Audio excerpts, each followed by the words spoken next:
one of our favorite people in the world joining us again, who is an award-winning, I would like to say scientific dating coach. Has this down to a science and does great work. We always love talking to him. Amari Ice, how are you? Happy to be back. Thanks for having me again. For the people who don't know, share with us a little bit about your expertise. So, according to the Global Love Institute, I am the first Black gay certified matchmaker and science-based dating coach in the world. I'm a number one international best-selling author. My first book is called Lasting Love at Last, The Gay Guide to Attracting the Relationship of Your Dreams. And I'm currently working on my second book. The working title is Love Alchemy, How to Master Your Romantic Magic in the Gay Game of Love. And it's all about developing your dating skills and finding people who are compatible for you, because the number one reason anybody's single is they're trying to have a level 25 relationship with level 3 dating skills. So Mm. this book is really about how do we develop those skills? And first of all, what skills do we need to develop? So it creates an entire framework for doing that work. When it comes to Black men in particular who love and date other Black men, what are some of the barriers that impact how we look for and accept love? That's good. So if we think about this from the core elements that all healthy relationships require, I think it'll give us an easy foundation for the conversation to kind of jump off from. And so there are four elements, right? The first is commitment, which is the conscious decision to be together, to fulfill agreements that you have in a relationship, right? The second is connection, and this is about the capacity for emotional intimacy. The third is chemistry. And often when we think about chemistry, we specifically think about sex, which is a function of it. But chemistry is really the energy between us, the way that we interact, and the playfulness that we're able to have as a result of being together authentically. And then the fourth is consistency, which is the sustainment of commitment, connection, and chemistry through time. And so those are the core elements. Each of those elements is supported by a pillar of a relationship readiness. And this is where we really get into, is this person, do they have the capacity for a relationship, right? Are they ready to engage? Are they ready to be partners or not? Do they have what it takes to go the distance? Before we even get into like the compatibility pieces of, is this person right for me? Is this person ready for a relationship at all? And those four pillars are realistic expectations, which support commitment. And so the number one reason relationships fail isn't infidelity or money, it's the frustration we experience as a result of our unrealistic, often or unmet, often unrealistic expectations, right? And so that supports commitment. Emotional availability is what supports connection. And we often think about emotional availability as being over our exes. And for sure, that's a part of it, right? You got to heal that baggage. But if we don't have the emotional intelligence, the emotional regulation skills, the ability to validate our partner's emotions, we're not able to then build, create, sustain that connection with them. And then chemistry is supported by self-confidence. More than looks, more than education or anything else, our level of confidence is the most attractive trait. And so when we think about what we want in someone, if anybody makes a list, confidence is almost always there. If you want someone who's not confident, that often means you have some power issues. But confidence is the thing that makes all of us most attractive. And it's not a state of mind, right? You can't just decide to be confident. Confidence is really always based on the evidence of our actions, of our skills. And so, again, the number one reason anybody is single is because of those dating skills. And then the fourth pillar is lifestyle capacity. This supports consistency. And lifestyle capacity is really about the time, the space, the energy we have available to nurture a connection. And we can think about this specifically through like that time lens. If we want to date, and a lot of times people will get the advice, you should date multiple people. But how much time does it actually require to date one person effectively? And what we found is that's about 10 hours a week. And so if you don't have 10 hours a week for yourself, you immediately start to resent anyone else who wants your time, right? You will feel like there's too many messages in your inbox. You'll get annoyed by the texts people are sending you. You'll be annoyed by all the matches you keep getting on the Tinder. And instead of answering those messages and having conversations, you go back to swiping, right? that is a capacity issue often. And so we have to make sure we actually have the time available, the space available, the energy available, or else all the other three pillars and the elements that they support won't be able to be nurtured. Because if I'm already overextended and over capacity, a relationship is going to struggle to grow. It's much different from a man and a woman dating, two women dating, two men dating. So, with these variables that you just shared with us, how do those impact specifically Black men, Black gay Yeah. men? Great question. So, on the whole, these pillars are relevant to any type of relationship. So, what's true is while our strategies, our norms for dating may have changed or do change with the culture or based on the specific group, based on, the location, human psychology has not changed in thousands of years, not much at least, right? And so these core pillars and elements are based on the psychology of how people work. Now, when we look at the specifics, one of the things that really comes up for Black gay men, especially, is around that second pillar, right? The emotional availability. And we can think about this through the lens of emotional management specifically, right? As men, we are often conditioned, most of us, maybe not all, but most of us are conditioned not to pay attention to our emotions. We're conditioned to ignore them, right? The only emotion that we can really feel that's validated in men is anger. We can fight, we can start a war, we can do all those other things, but we can't be sad, we can't be afraid, right? We can't feel any of those other things. And when we think about healthy relationships, the foundation of all of those relationships is the emotional connection, right? And so if we aren't able to have a healthy emotional connection with ourselves, we struggle to have a healthy emotional connection with other people. And when we have two men in a relationship, if both of those partners struggle with the emotional skills, then it's harder for the relationship to be successful and thrive in a non-toxic way.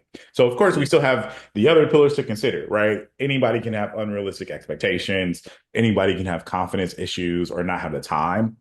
But one thing that is specifically unique to men, and especially when we have two in a relationship, is going to go back to the connection element and the emotional availability pillar that supports it. Do you think friendship is most important in our relationships? Oh, fun fact. This element is the element of friendship. Yeah. So the emotional capacity is what makes us genuine, authentic friends with people. The people you feel the safest with, the people you feel the most at peace with, it's because you are psychologically safe on an emotional level with them. That is literally what produces authentic friendship. And so this is another conversation that comes up a lot. Gay men who struggle to make friends Yeah. also tend to struggle to have healthy romantic relationships, and it's the same root cause. It's the emotional skills, the emotional connection that's at the root of it. Is it a fear of rejection or what's in there? Generally, no one is afraid of failure. We're not afraid of something not working. It's not the rejection that we fear, right? We're afraid of how we'll feel if we fail, if we are rejected, because we know we don't necessarily have the skills to deal with our own feelings that happen as a result of the failure or the rejection, right? Because if I knew how to manage my emotions, I would just go try somebody else. Okay, this one didn't work out. This one didn't fit. This thing didn't, like we will just go try something else if we fail, if it's not a fit. But when we don't have those emotional regulation skills, that's when it's a bigger deal. And specifically, when we think about this through the lens of ego, right? Many people don't necessarily realize this, but the purpose of the ego is psychological protection from the things we fear, right? So the bigger our ego, the more we're afraid of on an emotional level. And Mm. men, as I said before, tend to have bigger egos because we're conditioned to be afraid of our own emotions and the emotions of other people. And so this is why it often feels like you have to deal with people with big egos with kid gloves, because there's literally a terrified little kid in there who, since they were on this earth, had been told that they are not safe with their own emotions. If you are not a safe space with your own feelings, your ego gets bigger to try to protect you from yourself and the feelings that keep coming up. So we really have to take a look at what we do or don't do to develop those skills, because it's not our fault that we were born into whatever family we were born into or the culture that we were born into. But if we notice we aren't getting results and we're adults, it is now our responsibility to do whatever we need to do: work with the therapist, work with the dating coach, right? Go to different workshops, classes to develop those skills, read books, whatever it takes. And if we don't, then whatever results we're experiencing, that is our fault and or our responsibility.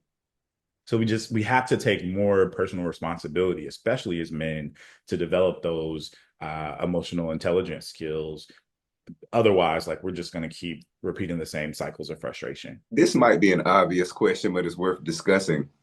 Why do a lot of our men feel safer or more comfortable in toxic relationships? Ooh, yeah. So this is so juicy, actually. Anything that we currently have, whether we like it or not, is within our current comfort zone, particularly, especially the things that stay, that are consistent in our experience, or within our current comfort zone. We might not like it, but we get used to it, right? And that also means anything that we desire that we don't have, especially things we struggle to get or to keep, are outside of our current comfort zone. And the Mm. only way to get what we have or what we want that we don't have is to get uncomfortable. But the ego is what tells us not to go into those spaces we aren't comfortable, right? The ego tries to keep us safe from the unknown. And so for many of us, when we get stuck in ruts, when we have control issues, control is a symptom of fear, right? For many of us, if we are not able to to give ourselves the permission to get uncomfortable in order to grow, we will stay stuck in those same situations. But the point of breakdown, right, when we get to that wall and then we want to give up because it's too scary, is the same exact point of breakthrough. The only way through it, though, is through it. And so we have to, and this is also why it's so helpful to work with a professional to help hold us accountable, to hold our hand, to guide us through that discomfort. Because as much as we as men want to say we're not afraid of anything, we sure are afraid of emotions. So it could be very helpful to have somebody who can help guide us through that. But then it becomes, for some of us, not all of us, it can become a catch-22, because if we're afraid of emotional intimacy, building that trust with someone to help us navigate that also requires a level of emotional intimacy that can then also make us uncomfortable. So it's like, are we willing to be uncomfortable enough? You can think of it this way: is the love of your life worth healing for, worth growing for, right? But then the real question is, do you realize that you are the love of your life? Are you worth healing and growing for? So let's talk specifically about the male ego in male-male relationships. If you are able to identify the negative parts of it closely, you recognize how they kind of cancel each other out and affect bad relationships. So how do we balance that? The ego is protecting us from what we fear. And when we enter in relationships and we don't see our partner as a partner, it's easier for us to see them as an enemy that we might have sex with sometimes, right? And so when we think about conflict in relationships, ego is going to tell us that I have to win against this person. One of us is going to win, one of us is going to lose. Like, it creates this black and white thinking that is a product of some sort of traumatic experience that we have. And I want to be very clear, like, trauma isn't always like abuse or whatever, right? Like, traumatic experiences can include being taught that our emotions are not safe to feel. That is already a traumatic experience, right? So specifically, trauma compartmentalizes our emotions so that we don't have to feel them. But in a relationship, you're not always going to agree with your partner. You're not always going to be on the same page. And if we allow ourselves to just put up that wall, we're not able to find win-win solutions where both of us feel heard, seen, valued, and validated. And then that will eat away at the relationship. And so things do become more hostile because we do see each other as enemies. We don't see each other as safe spaces, and we don't see ourselves as a safe space. So it's harder to create a healthy relationship when you're not approaching it with healthy tools, with a healthy perspective, healthy frame of mind. So the first thing that we have to do is be aware of where we are, right? Do I feel safe here? Do I feel safe with myself? And then ask ourselves, do I want to? And am I willing to do whatever it takes to get there? Like that is the real question. Am I willing to do whatever it takes to create psychological safety in my relationship and within myself? Because when we think about, for example, lying in a relationship, and this does not count for criminals, right? We're not talking about people who are lying to steal stuff from you, like not criminal deceit, but regular everyday, you omitted the truth, you exaggerated, you weren't honest with me in a relationship context. The only reason people lie is because we don't feel safe enough to own our truth. Mm. So the question, if a partner lies to you, the question is not, why did you lie to me? We already know the answer. They don't feel safe. The real question is, what can we do to create more psychological safety in our relationship? Then lying becomes unnecessary. So as Mm-hmm. men, we have to be so much more conscious of creating that psychological safety with each other. Like that is the first step. That is the cure for ego, psychological safety. This also ties into what? Vulnerability. Yes. Yes. Because vulnerability is a function of psychological safety, right? I can't be open and honest about what I'm really feeling if I don't feel safe. Now, the caveat is if I feel safe within myself, I can be vulnerable no matter where I am. Mm-hmm. So it is the psychological safety within my own person that is paramount here. But that can be learned through a healthy relationship, right? Because again, we don't all come from backgrounds or situations where we learned that, where we were taught that. And being in a healthy relationship can help us create those skills, develop that awareness, learn how to do it, right? But that is the crux of this. If I can't be vulnerable with me, it's going to be really hard to be vulnerable with someone else. But that doesn't mean I will never meet someone who I feel safer with than I feel with myself, because that also can happen. It's just not as likely because if I don't feel safe in me, I'm more likely to put up walls to keep other people out. But the same walls we put up to keep pain out, keep love out, and don't actually keep us from experiencing pain, but they do keep us trapped inside. Vulnerability is not always sexy. And so, what I've noticed is that when you do create more healthier spaces, it changes the dynamic of how you look at sex. Yep. How do we work through that? Yeah. So there is going back to the realistic expectations pillar, right? Yeah. If we approach relationships from a place of misinformation, we can create situations that don't actually serve us, right? Because our level of satisfaction is 100% based on our expectations. So if the expectation is unrealistic, we won't be able to be satisfied. We cannot. It is impossible.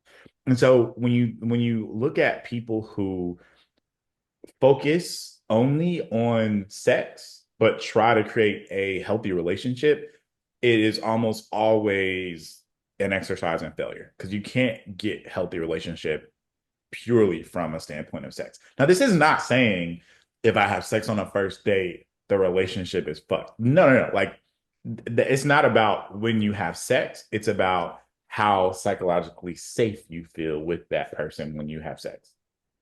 Yeah. Because some of us do have a level of emotional regulation skills, emotional intelligence, where we can express our boundaries, where we can discuss our expectations, where we can stand up for ourselves if we need to in a sexual situation, right?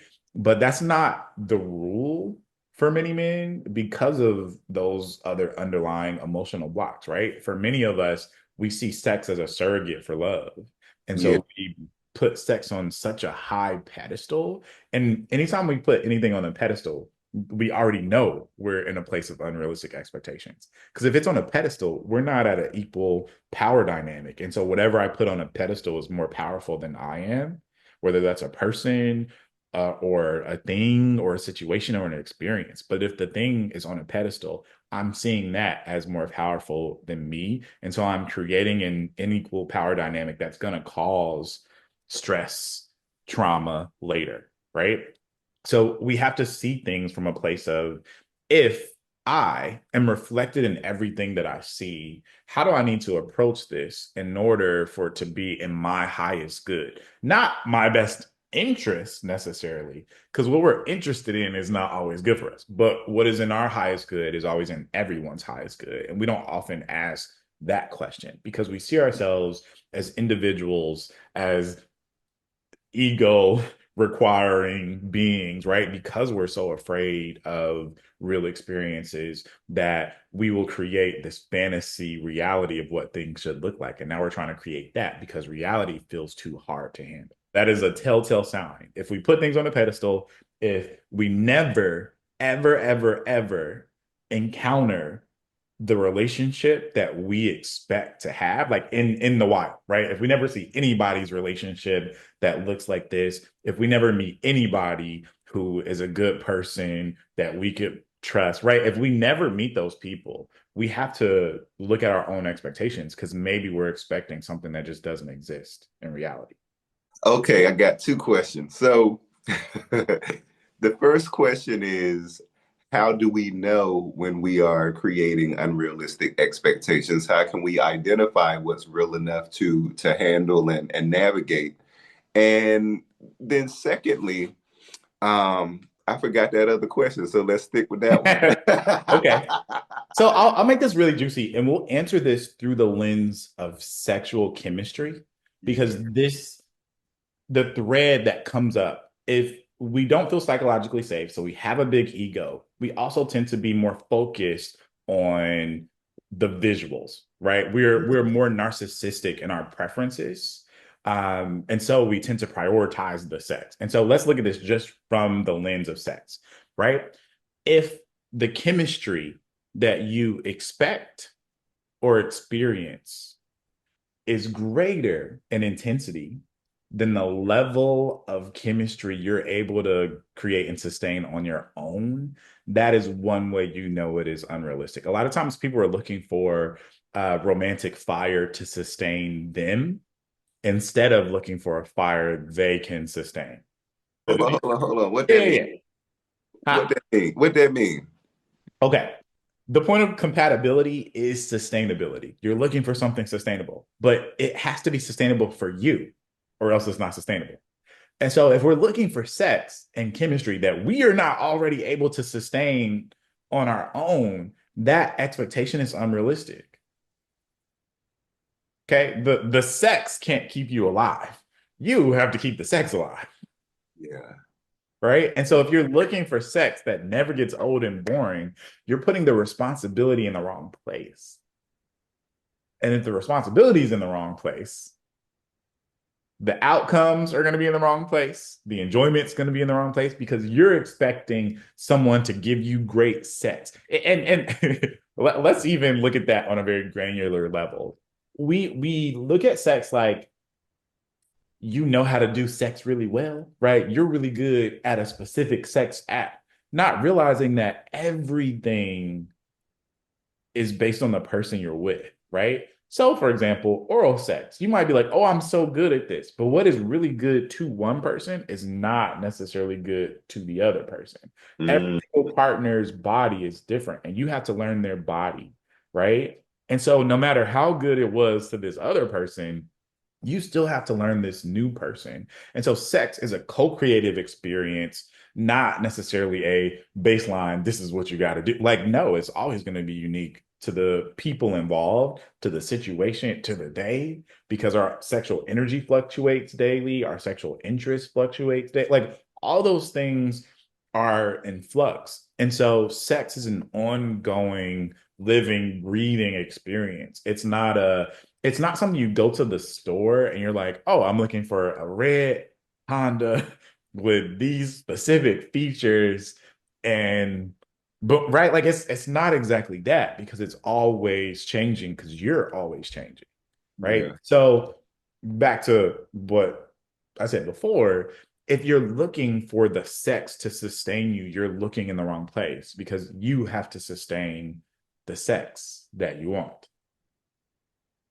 It is your responsibility to have good sex. It's not the other person's responsibility to give you good sex, if that makes sense. That means we have to learn how to make love, how to have sex. Welcome. Yes, which requires us to connect with the person, which is the issue that many men experience because we don't know how to connect with people. We know how to insert an appendage into a hole, Yeah. right? We know the mechanics, but the internal energy, the spirit of it all, right? Talking about the passion, passion comes from emotion. And so one of the reasons we experience these really intense, passionate sexual situations, and then we're disappointed when it doesn't stay that passionate all the time, is because if emotions don't have an outlet, they get pressurized. And sex is one of the few places where we will allow ourselves to activate emotion. And so sex can be really intense, and it's usually really intense when both people are not processing their emotions in a healthy way, right? And so So if that's why people like toxic sex. exactly, because even in our language, we make up sex. The point was not to have sex so that we make up, it's to make up and then have sex. Like that is what make up sex refers to. We made up and then we had sex. We created psychological safety and then we had sex. Well, all of the research tells us is that sex is better when we feel safe with a person, when we feel connected, because there's an open, free emotional flow, right? If I don't feel safe, the excitement, the brain doesn't know the difference in many cases between anxiety and excitement. So when you're on a roller coaster, a literal roller coaster, it's fun and you're terrified. And that feeling is the same to the brain. And so, sex, when you first have sex with someone, it's new, it's exciting, and you're terrified. Mhm. And then once you feel safe, you're not as terrified. So you're not like, uh-oh. And that uh-oh tension is one of the things that makes an orgasm intense. But there are ways you can do that intentionally too when you feel safe with someone, right? So in other words, when you're really good at sex, you don't need the person to be new to be really good at it, right? Like if you really think you're good at sex, keep being good at sex with someone you've been with for 10 years. Like that is a better measure of being good at sex than, yeah, I'm having sex with somebody new every week because the excitement, the fear is what's making it so good. Yeah. So if you're really good at this, you can keep doing it and it be good with a person. And so if we are experiencing that, we're like, it wasn't good. We're often blaming the other person for not being good rather than, again, it's a co-creative experience. This is both of us are responsible for what's happening here. So if I care about you and we're together, we are figuring out what we like, what works, what doesn't, and adjusting and accommodating as we go. So being able to do that means being able to have experiences that maybe aren't as exciting or passionate and still recognize that's not the end of the relationship. Just like anything else, that's something you got to work through. Just like anything else. Like, and I'm not saying that sex can't be good or enjoyable every time. What I'm saying is it won't always feel like life or death. Yeah. Like a drug. Exactly. Exactly. So if you think about the friends that we have, the friends that we adore, the friends that we love, the friends that we see all the time, right?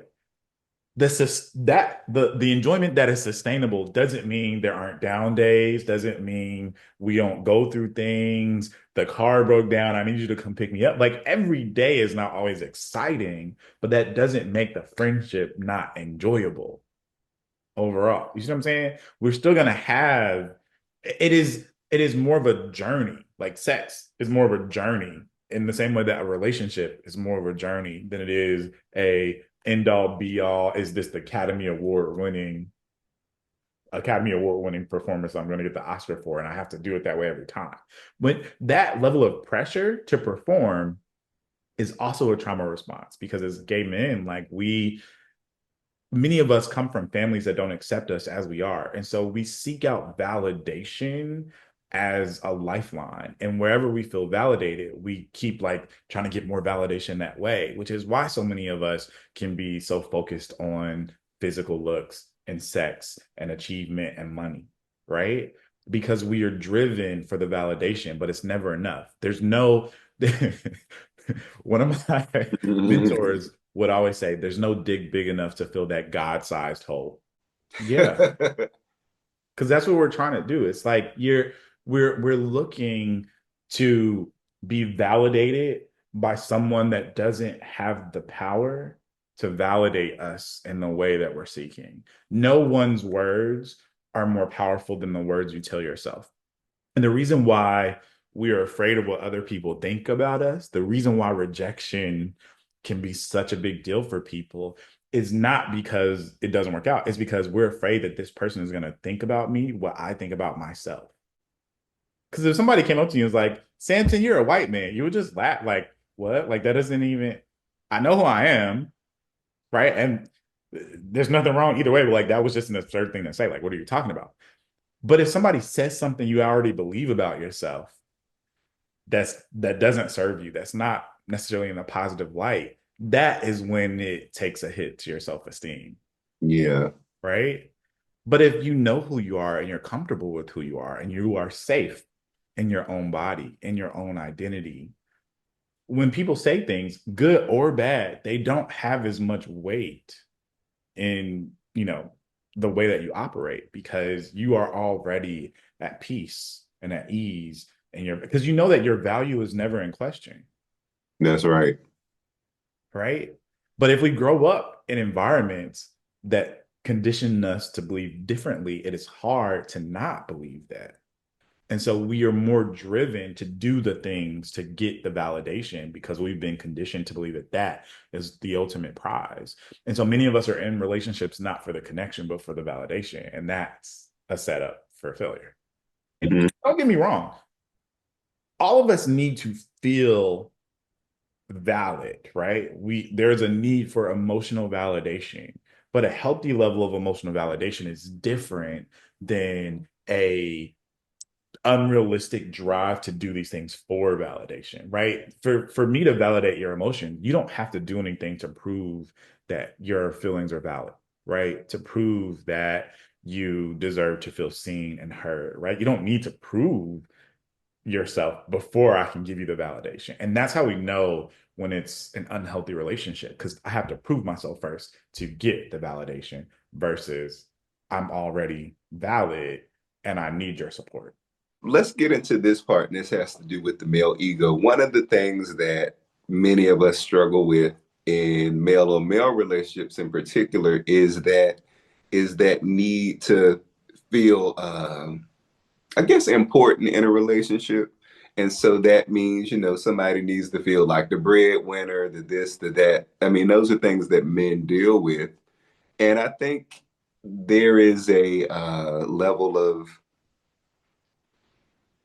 there's a level of expectation for it in a traditional heterosexual relationship. How do we navigate that with two men, like not being competitive with each other and that sort of thing? Well, first I'll say that the traditional heterosexual model doesn't work for many heterosexual relationships. Let's start there. It, I actually recommend people look at relationships from the lens of this is a team, right? We are coming together to win a game together, right? And if you think about teams, the way we set up teams is a little different than the way we tend to approach relationships. In a team, you say, okay, what is the goal? What skills do I need to reach that goal? Who on my team has those specific skills, right? Let's set up the whole team for the win. So you're good at this, I'm good at this. You take this part, I'll take this part. Both of us have this overlap, so we can you know, juggle that piece together and alternate who does it, right? We are much more strategic and equitable when we're trying to win a game with a team because we recognize each of us has strengths that the other might not have, and we play to those strengths. In a relationship, we come in with these assumptions that just because you're a man in heterosexual relationships, just because you're a man, you're supposed to be the leader. But if you don't have the leadership skills, that's fucking dumb. Right? Like it just doesn't make sense. So, especially in gay relationships, what we do know though, while in general, some of our situations show that there's some competitiveness, what we do know is that in gay relationships, there's more communication, there's healthier levels of communication, there is more equity in gay relationships than there tends to be in heterosexual relationships. So while it might seem like all gay men are competing and stressed, that's not actually true. There are some instances, some situations where that is true. But that is not true on the whole, at least not according to what the research says. So we're doing better than our straight counterparts generally in most things. So let's start there. But the other piece is if we look at things from that team lens, it is easier for us to not be in competition because we've assessed what our actual skills are, what our abilities are, and because we see each other as a team, we are not looking at each other as competitors. This is not a, fight to the death. This is the goal is to play this game as long as possible together. So what do we need to do in order for both of us to get our needs met, for both of us to feel fulfilled, for both of us to have, opportunities to grow, expand, and explore. And if we approach a relationship from that perspective, it's often easier to also think about and operationalize regular check-ins to make sure we're on the same page, to make sure our goals are aligned, to, see if one or either of us feel overwhelmed and need to adjust some things, right? It's easier to stay in the process of uh iteration of the relationship when we approach it from the place of we're in this together and we want to be in this together from the long haul. But if we approach it from I can't trust people, I don't know nobody, I don't know you, it's harder to do that. So we have to look at our expectations and our assumptions, especially because sometimes we think we have an expectation, but an expectation is something we've clearly communicated. An assumption is when I'm expecting you to be responsible for an outcome, but I haven't communicated that to you. And yet I want to hold you accountable for it anyway, right? We can only hold people accountable to agreements, and we can only agree to we can agree to unrealistic expectations too. But from a healthy perspective, we can only have healthy agreements if we have realistic expectations. So we just got to approach it from that place. The realistic expectation is this is going to be my partner, which means we're on a team, which means we're in this together, which means we're co-pilots, right? And or we need to play to each other's strengths. Like that is how you get the best out of yourself, out of your partner, out of the relationship. What are our strengths as a team? This is a good moment to acknowledge, it goes without saying, that gay relationships, any other type of relationship, are just as valid as any other one. But the other thing is we already know hundreds of animal species also have gay members, right? Homosexual, bisexual members across multiple animal species. And I think what's funny is as humans, we tend to not think of ourselves as a part of nature, but we're nature too, That's right. right? Like all of we are doing what we do in the same way that the dog, the dolphin, right? Like all of us are a part of nature. And when you understand that nature has all of this variety and all of that variety is valid, it is hard not to recognize and accept that you are valid and your variety too. Mm-hmm. And so we just, in other words, got to do the math because the math is there. Just add the numbers up. Like it.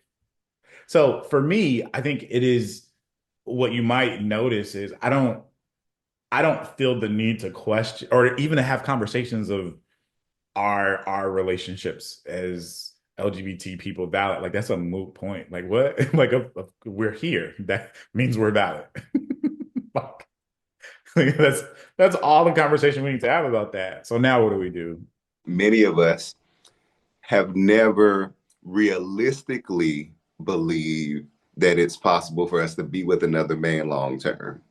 You know, we didn't grow up seeing that. We grew up hearing that was bad, that Mhm. was nasty.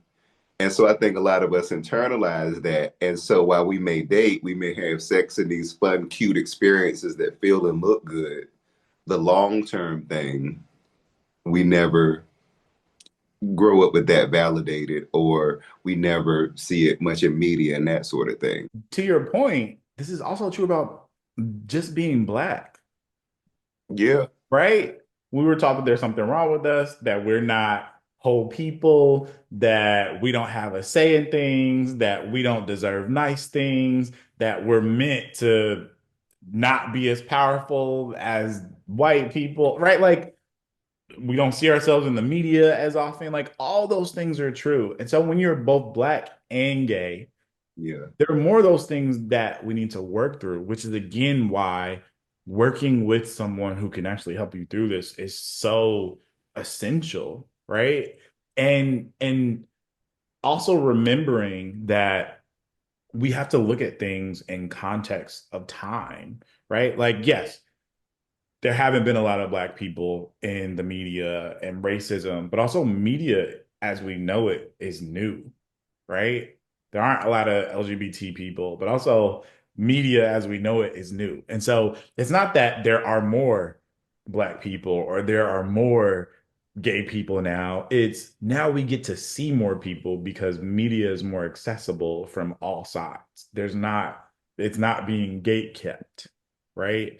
And so sometimes our expectations are based on our experiences, which is cool, but we have to remember that our experience is not necessarily the rule, hmm, right? And if we can juggle those nuances, like yes, this is what I've experienced, that doesn't mean this is true for everyone or most people, which also means this doesn't have to stay true for me either.